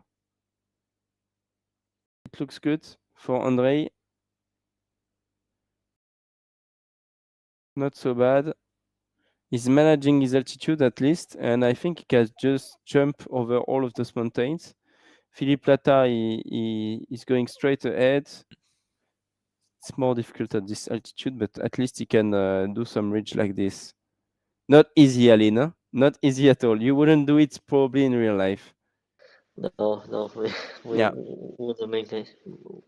It will be much. I mean, it will be so danger to so much danger to fly there as low as those guys. But you can train a lot in the Condor and fly yeah, better in the real life. yeah, exactly. It's good. Condor is really good to discover new areas like we are doing today. But indeed, you're not always 100% safe, and even more when you're doing Mhm. those competition races, and it's not exactly the same feeling. You can try some more things that you wouldn't do in real life for Yeah, sure. That's kind of the limit for sure that we have. we usually fly a lot in Condor in winter time to train a little bit in the most difficult areas in our country, Hmm. and also fly the national championship task to analyze what we can fly better in the next time. And just by curiosity, what is your setup to fly Condor? Do you have VR headset or stuff like that? Unfortunately, I'm without a VR set. I'm just flying with my mouse, and I mean, I think that this is the most easiest and simple way to fly. Hmm. Okay. I see. There are even pilots in France that are flying with mouse instead of joystick and so on. But I know it's easy and it's expensive as well to have joysticks and so on. So easy setup to discover areas. Indeed, it's better than Google Maps. Yeah, But I much know, better. but we can use both. I know some pilots don't use Condor at all, and they just use Google Maps plans and so on to discover a new area before flying there. But I mean, yeah, Condor is really, really good for that when you're flying in real life, or if you go to Chile, for example, or even René Vidal from Chile, when he goes to Europe to fly to a new place, he's flying Condor himself in Chile to discover the place before joining here in Europe to discover it in real life. I mean, so yeah, even himself he admits that it's much safer to do that. So yeah, I'm really happy to be there tonight in Romania. We are really discovering the country here and all the pilots as well. And yeah, I'm really certain and quite sure we'll race again pretty soon in the coming years here in Romania because we have a lot of opportunities and a lot of options for the task here. I think that's really really interesting, a really great landscape. We should try to put some wave here and to do a wave challenge just behind that mountain. Would be fun. Yeah, we'll have a lot of fun, and we can discover a lot of nice areas to fly here in Romania as well. Yeah, I'm sure of that. And Aline, what was your, I mean, what's your favorite area in Europe to fly? You flew in some countries already, but do you know which one was the best for you, or the best discovery, or the one you preferred? I flew twice in Slovakia at the FCC, Hmm. and Tatra Mountains are something special to me. But I also enjoy to fly in Czech Republic in those kind of flatlands ish. And hardest times were in Lithuania Okay. as Europeans. Yeah, due to bad weather. I mean, we outland almost at any task, Okay. but they still wanted to fly and take off when they're the airfield or stuff like that. But I think that Slovakia was one of my favorite area to fly until In, now. okay, cool. Interesting. I never flew in Slovakia. Slovenia thousands of time in Condor, but never in real life as well. So I'm looking to fly in both Slovenia, Slovakia, and Romania one day as well. I want to try that. I went to Lithuania twice, but I had always amazing weather, and it's really funny because when you go to Lithuania, it's really good or really bad. You don't have a kind of mix. It was super great, and the forests were absolutely amazing. I have amazing memories from there. So it's really cool, really cool country to fly Lithuania. But yeah, indeed, you need to be at the right time of the year to fly there because otherwise, indeed, it's a nightmare and you outland every day, and then it's not cool. But I wish you can get back there and fly in really good conditions because it's really cool. I'm not sure it will happen really soon with the geopolitical issue that there are in between the Baltics, Russia, and the war right now. I don't think even in Poland there is a NOTAM, notice to airmen, right now with a lot of military activity to the east of Poland, and actually I think there will not be any gliding competition in 2024 in Lithuania and maybe east part of Poland, and I think they will restrict quite a lot of events. The NOTAM is valid until I think end of March, but they will continue to put it on and on. And it's from surface to flight level 90, so not gonna be easy. I think we're gonna have to negotiate a lot to have competitions in the coming years there, and hopefully this will stop as soon as possible, so that we can all keep flying safely without any war. No one wants that. So yeah, we will see. Yeah, I hope in we are. Romania it's gonna Yeah, be the same and it's gonna stay as it is. Fingers crossed for all of us. we also hope that we will maintain our country as we know it without Yeah, the war or stuff like that. That we can enjoy areas like this, like the next third point, yeah. which is a pretty nice area to fly. I had a lot of memories from there, and especially from trying to reach the mountains from this third point, Okay. which are It's just like for the viewers watching, if you fly in the south of France, it's like flying from Vinon and trying to reach the mountains from Vinon because it's not easy, especially when you have waves, to be able to reach the mountains with the wind coming from the north and so on. So I see exactly what you mean here. Really. yeah. But after you can reach the mountains, there is just a plenty of area to fly. And that's yeah, that's super cool. I really see what you mean with that. It's really like when you start from Vinon and you try to reach the mountain, and only if you reach the mountains you're gonna have a really good day. Otherwise you're stuck, and it's gonna be difficult and so on. So Yeah, yeah. how do you spell Simpulung? You say Chimpul Kumpulung is Kimpulung. the correct spelling. Yeah, Okay, yeah. Kumpulung. Kimpulung. Yeah. So, so the goggles were a little bit changed, or Mhm. Yeah, so we have Paul Foster, 57, who is joining Kim Pulung, turn point 4 right now, flying at 183 kilometers per hour. So he cut through the mountains, if I'm correct. He went Yes. through the mountains above them, and he's been able to catch up all of the leaders who took the decision to go to the south and to avoid the mountain. We can see JJJ, Yeah.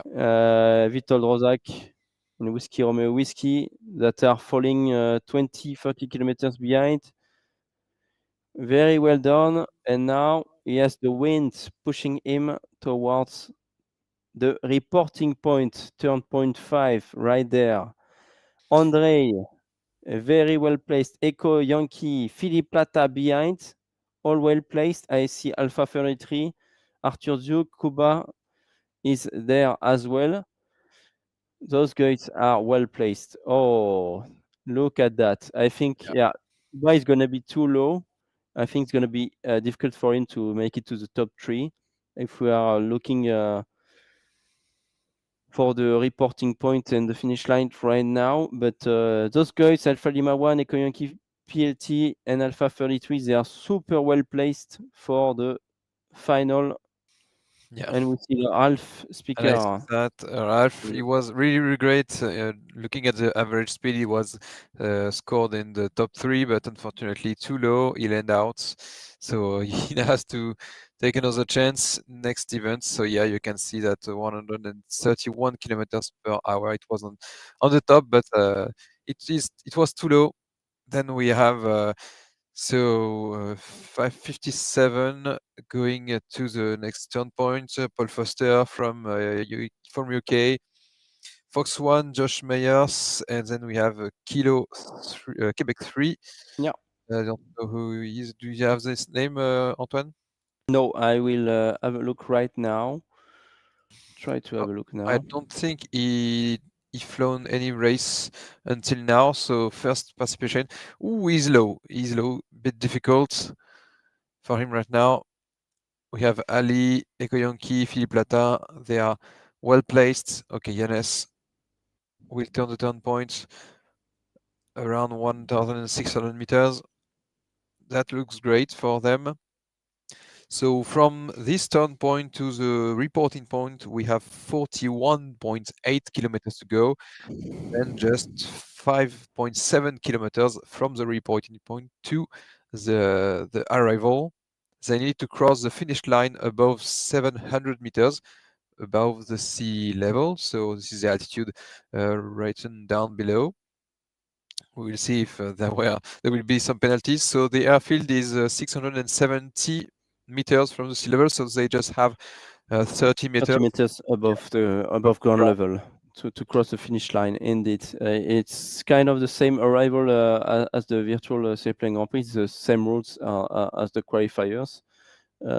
So yeah, they need to be above 700 meters QNH to cross the line, and then land straight ahead, or they can just make a low pass and come back to land afterwards, depending on their speed and energy available. Philippe Plata, 220 kilometers per hour. Well placed. Fox One, Josh Meyers is a bit lower, but if he gets a very good one here, he's back in the game for sure. Andrei from Andre is Ukraine great, is yeah. super, super, super well placed. So congrats to him. He took good decisions. I see Ronnie Lindell super high, but uh, far behind. Mike Tree is very low. Indeed, he outlanded. And maybe we can see where Jvidas is, because he were the first pilot turning Yeah. the turn point 3, but unfortunately he didn't find a great thermal to go above the mountains, and now he dropped a bit in the final ranking. Yeah, he So should be next to Witold Rozak, I think, JJJ. maybe And we have Jeroen Jenen as well to have a look later on. okay, Visa so he reaches Statistics. Yeah. So he's joining turn point 4 in 5 1 minute kilometers. to Yeah, 2 minutes from now. So yeah, as you can see, he lost 5 minutes, uh, at least yeah, yeah, and a total probably of 10 minutes because he was the leader of the race at turn point 3.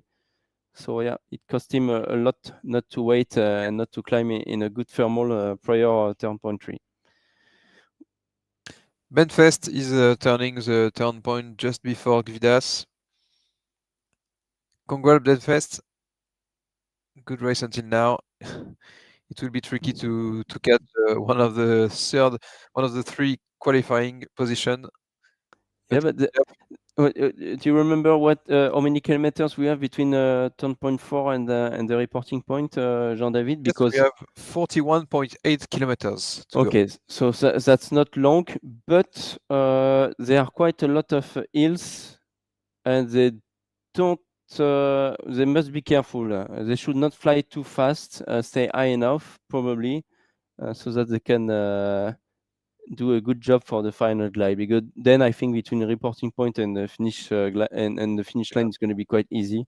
It's quite flat to go there. Now is the time to think about the last thermal and about the final glide for those pilots.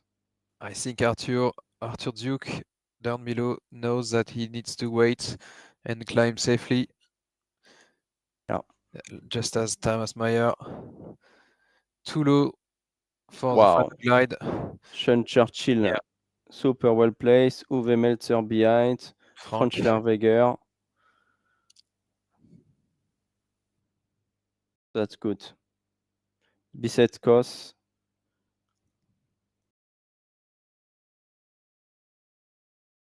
Andrei leading the race and flying fast, 225 kilometers per hour. Janus Staff is trying to use the reach as much as he can to get some more energy, but doesn't look easy indeed, Aline. Yeah, I need. I can see your face saying, "Oh no, no." We should take a dark plane for him, maybe. We should pray as well. Yeah, yeah, yeah. Yeah, indeed. Yeah, if you don't know the area, it's super difficult because we're like just trying to comment a race here, but we don't really know what's happening, if it's a good decision or not, until a few kilometers after, and we can then take a conclusion on the choices they've made. But I must admit, indeed, it's not easy. We are happy to have you tonight, so that you can explain us what it's like to fly air and the mountains. Really, I'm really happy because we don't have a pilot for each race from the countries we're going to fly to. But tonight seems really challenging and difficult. Really. Yeah. Yeah, and especially in the mountains because they actually act like a barrier between the south air mass and the north or northwest air mass, and they don't usually work as they should work, and they can get in trouble very very quickly if you're not uh, acting High enough. like Yeah. yeah, yeah. Okay. Yeah, looks tricky. 1,200 meters for Bisset Kos. Come on, guys. Time to climb, I think. Time to climb. He's climbing. He's climbing. 2.9. Yeah. Yeah, and I think the field plata is not that high either. They are trying to avoid the mountains. Not fast, not high.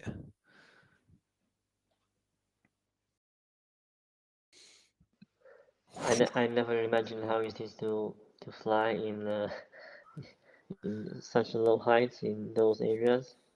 Yeah, there is no place to land out. We can see it clearly. No. Yeah, but they can manage it somehow. Maybe a little bit to the left on it with way too much risk. Yeah, that's a little bit too much risk because probably he doesn't know at all what's behind. You know, he's like, okay, I'm gonna just go over this mountain, but he doesn't understand that that's a plateau. And it is and that's flat. Yeah. I and it's super flat, and no one knows until you go. Wow, my Wow. goodness. This is really, really. Oh, this is Oh super no. awkward. Like probably I would do the same. I would be like, okay, that's just a small hill. I'm going just over it in Condor because just you don't know the area. But like, oh my goodness. And the ground is climbing. The speed is decreasing. Oh, Oh no. that's why you need to fly high, guys. You need to fly high to see what's in front of you. Come on. And that's a trap. That's a trap. Following the road. Oh, what a mess. We are not in the Alps. Indeed, we are not in the Alps. It's not straight, And straight now mountains and hills. Come on.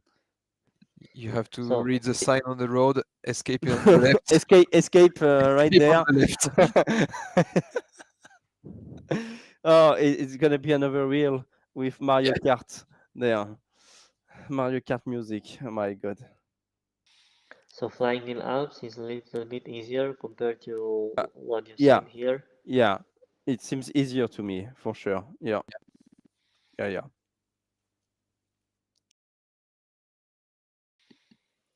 Yeah, this part is not easy at all.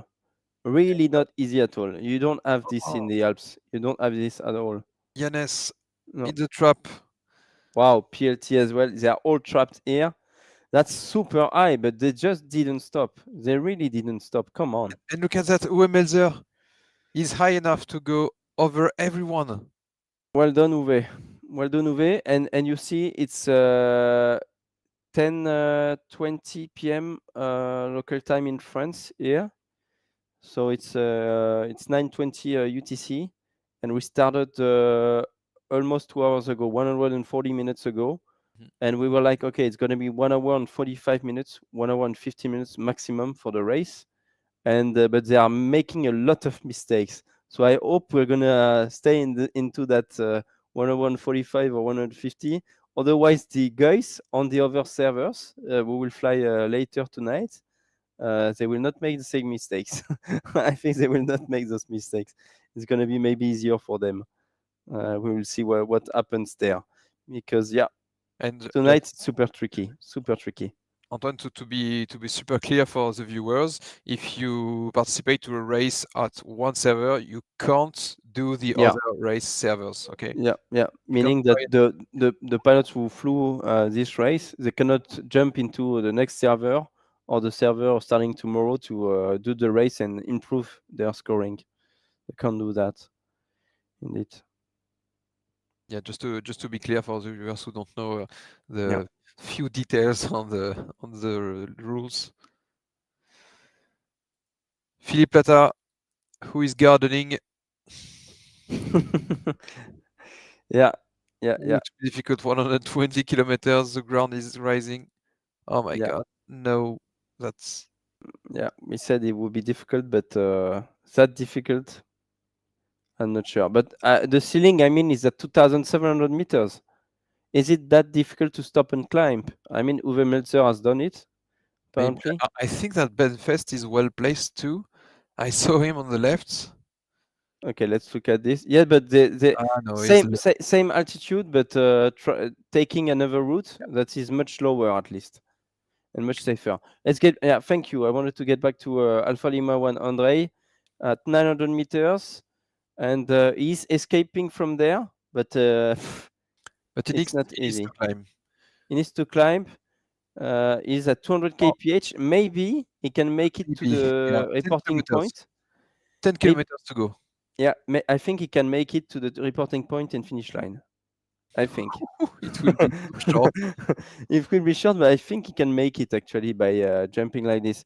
And one of the reason of what we are witnessing now, what we're seeing now, is that they have PDA on board that is telling them, okay, you are on final glide, maybe for 40 kilometers already. And they are like, okay, I don't need to climb anymore. I'm on final Yeah. glide. I will reach 700 meters. But then they just realized when reaching that those points, those hills, that actually that was super flat, and they would have it would have been much better to climb before to be able to to pass those hills safely. And I think they're just really realizing that, but they have the energy without those hills. So they're trying to escape from the hills and get over that. Okay, Uwe Meltzer is joining. Maybe we can go back to Alpha Lima 1 to check if he's making it. Okay, he's making it to the turn point, to the reporting point, sorry. Well done, Andre. It was difficult to get there, but you managed it. You escaped the hills, turning the reporting point now, and he needs to fly towards the finish line On the left here. on the left. Yeah, even more on the left, Tim. That's not what you see behind. Indeed, yeah, that's the finish line here. Yeah. Can you say the name of the airfield, Aline? Pietra Craiului. Okay, Pietra Craiului. I'm Yeah, trying. exactly. Yeah. Thank you. Correct spelling. Yeah. Uwe Meltzer may qualify to the Pro Championship with And Sean Churchill in front of him. We may see that 9-3. Felix, I didn't see where he was. Maybe you can unzoom a bit. Medfest. Oh, okay, Felix. Felix is second right now. Just behind him, Sean Churchill and Uwe are joining the race. I don't know if they are higher. Oh, that's gonna be tight. Von Schwarzweger behind. Bisex Kos. It's over for Benfest and for Philippe Plata. Over for 57 Paul Forster and Arthur Duke. We are following the top three with Andre in front. Felix Neuberger in his GS3 as well. Woohoo! Oh la la, he needs to cross at 700 meters minimum. Yeah, he needs to 10 remember meters. it. I think he will remember, but let's have a look. Finger crossed. Yes, he knows. He knows. Well done, Andre. Well done for Andre. tonight. Difficult. Wow, that was a difficult arrival. Well done, Andre from Ukraine. You can see that the track are so low down the ground. Yeah. Track of Andre is next to it. Felix Neuberger in 93. Let me check.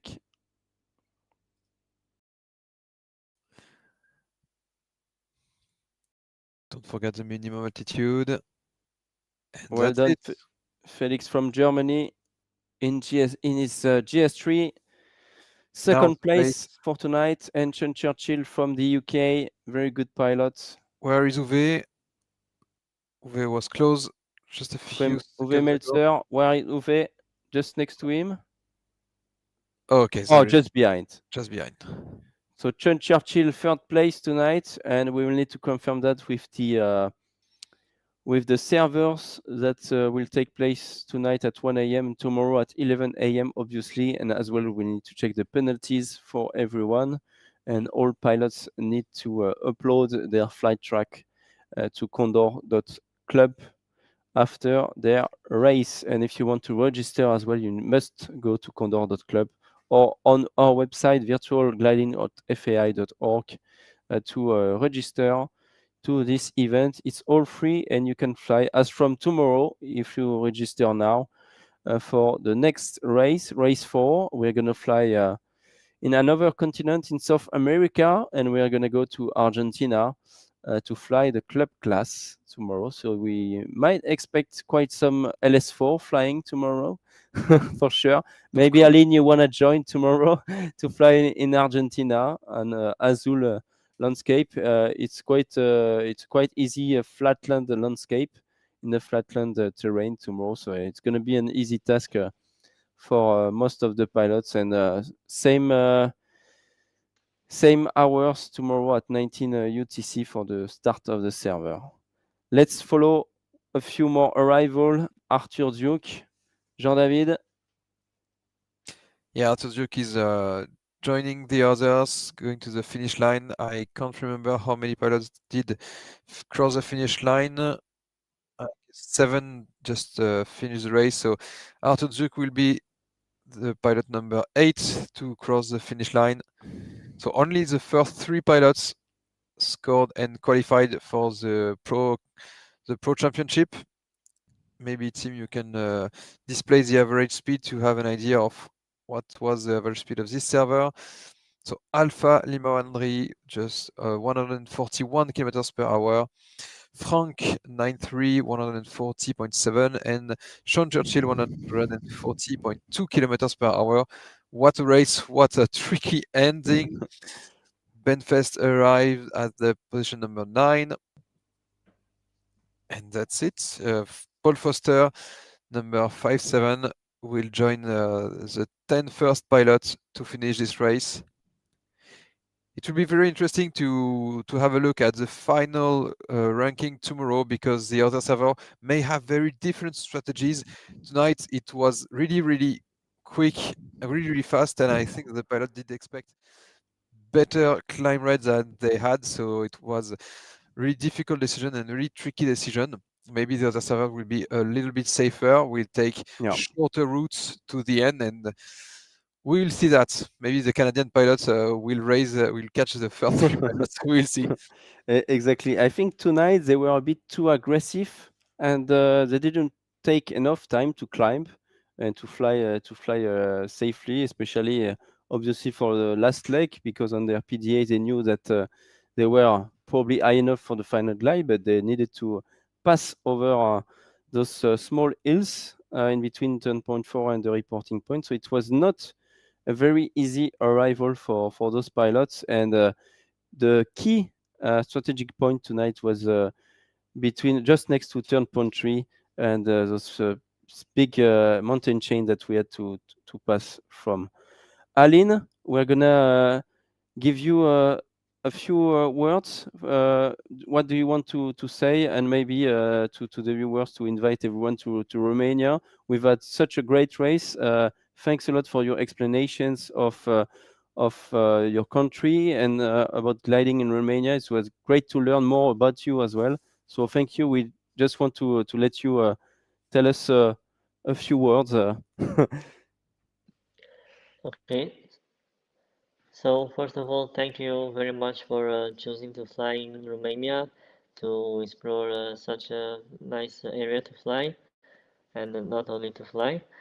And I'm so pleasure to be here with you guys and to can about our country and our kind of gliding and our most useful tips and tricks for mountain flying especially.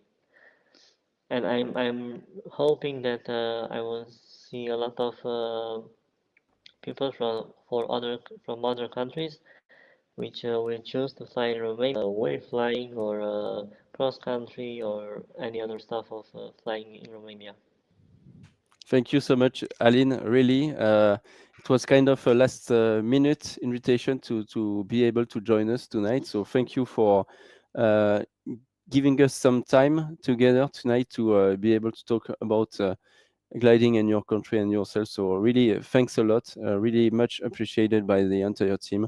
Jean-David, thanks a lot for joining us as well to comment the race and to keep track on what's going on on the 2D and 3D view.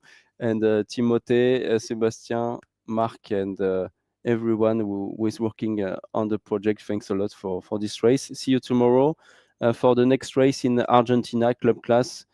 Really different universe with flatlands and LS4, LS3s, and ASW20s. So see you tonight, same time. Thank you, Jean-David. Thank you, Antoine, and see you tomorrow in Argentina. Thank you, Aline. Bye bye. Thank you, Aline. Bye. Anytime. Bye bye.